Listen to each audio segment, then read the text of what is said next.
1908年1月1日，阿黛琳呱呱坠地，一晃27年过去了。曾经那个哇哇啼哭的阿黛琳，已经长成了一位美丽性感的女人，并且与现在的丈夫生了一个可爱的女儿，一切都是那么的平静且幸福。直到一场意外的发生，彻底打破了他们的平静。阿黛琳的丈夫是一名工程师，主要负责金门大桥的设计与建设。但是在一次施工时，阿黛琳的丈夫与其他9位工人不幸身亡，只留下阿黛琳母女相依为命。有一天，阿黛琳独自开车去母亲那里接女儿回家，这时天空中却突然下起了罕见的大雪，导致路况变差。阿黛琳的车在一个转角处打滑，撞破了护栏，一下子冲进了河里。阿黛琳溺水了，慢慢的她失去了呼吸，心脏也停止跳动。可就在这时，天空出现了一道闪电，落在了阿黛琳的身上。令所有人都没有想到的是，巨大的电流为阿黛琳已经停止的心脏除颤，并让她脱离了缺氧状态。2分钟之后，又一次开始呼吸了。随后，她从车里爬到了岸边。这或许已经是奇迹了，但真正让人难以置信的是，阿黛琳从此就获得了永不衰老的能力。她永远停留在了27岁。但是时间是不会停止的，女儿慢慢的长大了。当阿黛琳女儿站在一起时，大家总会认为她们是姐妹。阿黛琳总是以自己经常运动、饮食健康为借口，告诉大家自己只是恰巧看起来年轻罢了。但是阿黛琳瞒得了一时，瞒不了一世啊！在一次交通违章中，警察检查了阿黛琳的证件，发现阿黛琳的容貌与年龄严重不符，于是他让阿黛琳带着出生证明去警察局取车，连警察都开始怀疑阿黛琳了，这才让阿黛琳重视起这件事情的严重性。于是她离开了这个地方，搬家到了旧金山，并在一家医院找了份工作。还利用职务之便查找资料，研究起自己不老的原因。保持青春美丽是每个女人的梦想，可对于阿黛琳来说，美丽的脸却只给她带来了恐惧。很快1年过去了，阿黛琳还是没有找到自己长生不老的科学依据，她不得不接受现实。在一个雨夜，她从医院出来，这时有2个联邦调查局的探员想要带她去做几项身体检测。阿黛琳没有犯罪，被盯上也只可能是因为她那张不变的脸。但阿黛琳趁机从车上逃跑了。为了不成为医疗机构的实验品，阿黛琳开始了漂泊的生活。每过10年，她就会搬一次家，换一个身份。这是因为这糟糕的长生不老让阿黛琳一次又一次的谈恋爱，又一次的与自己所爱的人分离。她不相信有人能够接受这样的自己。很快60年过去了，阿黛琳依旧年轻貌美，而她的女儿却白发苍苍了。他们2人甚至不能在别人面前互称母女。拥有美丽容貌和窈窕身材的阿黛琳吸引了许多男人的注意，他们纷纷向阿黛琳求爱。但这么多年来，阿黛琳什么男人没见过呀？自然是看不上这些初出茅庐的小伙子，他的眼里只有星辰大海，而不是人间烟火。直到他遇到了一个很特别的男人爱丽丝，才让他重拾了少女的心。爱丽丝曾经在图书馆门口遇见阿黛琳，那时阿黛琳正专心致志地学习盲文，她专注的神情吸引了爱丽丝的目光。在她发现他的那一刻，她就已经沦陷了。直到这天，他们在一次跨年派对上又一次相遇了。爱丽丝冲进电梯，向阿黛琳自我介绍，并且追到了阿黛琳打车的地方，想要阿黛琳的联系方式。但是阿黛琳明显不来电，还戳穿了爱丽丝的小心思。这种小伎俩对于一个淑女来说毫无波澜，于是潇洒地拒绝了她。不过被人疯狂追求的感觉还是让她美滋滋的。临走前，她礼貌地和爱丽丝告了别，独留爱丽丝在风中凌乱。但爱丽丝并没有放弃，很快她就找到了阿黛琳工作的图书馆，以捐书为条件让阿黛琳与自己约会，还说他会带阿黛琳去一个她从来都没有去过的地方。要知道阿黛琳已经活了100多年了，这个小镇怎么可能会有阿黛琳没有去过的地方呢？阿黛琳很好奇，于是同意和爱丽丝约会。约会那天，爱丽丝带阿黛琳来到了一个地下通道，里面有艘古船。原来是在挖掘这个地道时挖到了一艘古船，这艘古船非常的罕见，而身为旧金山历史保护协会董事长的爱丽丝竟出手买下了这个地道。她希望能够向公众展示这艘船。阿黛琳也确实没有来过这个地方。在这次约会里，阿黛琳发现爱丽丝是一个才华出众的男人，有着这个年龄所没有的成熟，还是个土豪。但是他的内心还是无法跨越年龄的那道坎，于是他告诉爱丽丝不要在自己身上浪费时间了，自己很快就要搬走了。虽然阿黛琳很难聊，可是爱丽丝并没有放弃，她和阿黛琳打了个赌，她说一个笑话，如果阿黛琳笑了，2人就再约会一次，如果没有笑，她就放弃。但阿黛琳明显没有很伤心，只是敷衍地说这笑话一定很好笑吧。爱丽丝说非常好笑，不过一般人还听不懂。于是乎，爱丽丝说了一个很老套的冷笑话。女士们、先生们，这位女士笑了，还手舞足蹈地比划了一下。阿黛琳果然是真的笑了，但不知是被笑话笑了，还是被他逗笑了。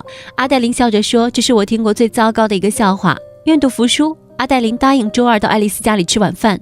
爱丽丝乐开了花，所以说啊，男孩子别总说现在撩妹很难，就算是真的难，也不过只是难在你知之甚少，不够用心而已。要知己知彼，投其所好，逼格越高的妹子当然是越难撩啦。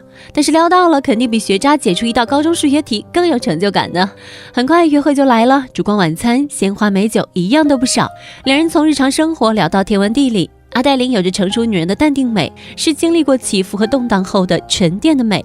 沉淀过后也无法一眼看透，澄清的水面底下是或深或浅的沙石。吃完饭后，爱丽丝还让阿黛琳继续喝一杯，嘴里念念有词，唯时间、美人和怀中酒不可辜负。看来爱丽丝真的是个老手了，跑牛这样一套呢。说着说着，他慢慢的靠近阿黛琳，他希望能够再进一步深入了解她。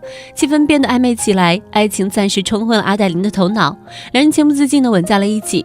但阿黛琳的理智还是在做最后的挣扎，可她嘴上说不要，身体却很诚实。两个人十指相扣，度过了一个意乱情迷的夜晚。第二天早上，阿黛琳的理性很快又占了上风，她不顾爱丽丝的阻止，执意要离开，并且决定和爱丽丝一刀两断。在去图书馆的路上，阿黛琳看着公园里的一个长椅，陷入了回忆。原来曾经有一个年轻帅小伙就坐在那条长椅上等着她，手里还拿着钻戒，而她却狠心地离开了这个深爱自己的男人。她知道自己没有办法长久地陪伴他，但不能告诉他实情，于是选择了逃避，只留下痴心等待她的那个男人孤独的身影。在之后的日子里，爱丽丝天天给阿黛琳打电话，但阿黛琳就是不想接。几天后，阿黛琳发现自己的宠物狗生病了，带她去看兽医才得知这只狗已经很老了。狗狗离世后，阿黛琳非常的伤心，一直以来她独自一个人保守自己的秘密，而这条宠物狗便是她唯一的倾诉对象。她就像是阿黛琳的好朋友一样，现在连狗都离开了，阿黛琳真的成为了一个孤独的人。另一边，爱丽丝通过图书馆的工作人员找到了阿黛琳的住所，但阿黛琳还是拒绝了爱丽丝。她说他们是不可能有结果的。就这样，阿黛琳自己推开了这个深爱的男人。要知道她的内心是很难受的，对自己所爱的人撒谎是一件多么累的事情啊。于是阿黛琳来到女儿家和女儿谈心，她觉得曾经调查阿黛琳的 FBI 探员都已经过世了，妈妈不需要孤独的过完这一生。她支持妈妈勇敢追求自己的幸福。在女儿的劝说下，阿黛琳才打电话向爱丽丝道歉，重归于好的两个人关系变得更加的亲密了。爱丽丝甚至邀请阿黛琳参加自己父母的结婚纪念日晚会。等到阿黛琳与爱丽丝的父亲威廉相见时，威廉一下子惊呆了，这姑娘长得跟我曾经的挚爱一模一样，手上还有一个一模一样的疤痕，连发型也一模一样。原来呀，在60年代，阿黛琳在英国邂逅了爱丽丝的父亲。那天阿黛琳的车子抛锚，正巧遇到了骑单车路过的威廉，威廉帮助阿黛琳发动车子，而阿黛琳为了答谢，便开车带上威廉四处兜风。很快阿黛琳就沦陷在了爱情当中。他违背了自己一直以来定下的规矩，与威廉一起游山玩水，甚至去了威廉的故乡。但最终阿黛琳还是与威廉分别了。现在阿黛琳看到已经年迈的威廉，连忙谎称自己是阿黛琳的女儿，才勉勉强强躲过了一劫。晚上大家一起玩抢答游戏，虽然这个游戏里的问题竟是一些年代已久的奇葩问题，但威廉却从未输过。令大家没有想到的是，阿黛琳竟然赢过了威廉，这让威廉对阿黛琳的怀疑也更进了一步。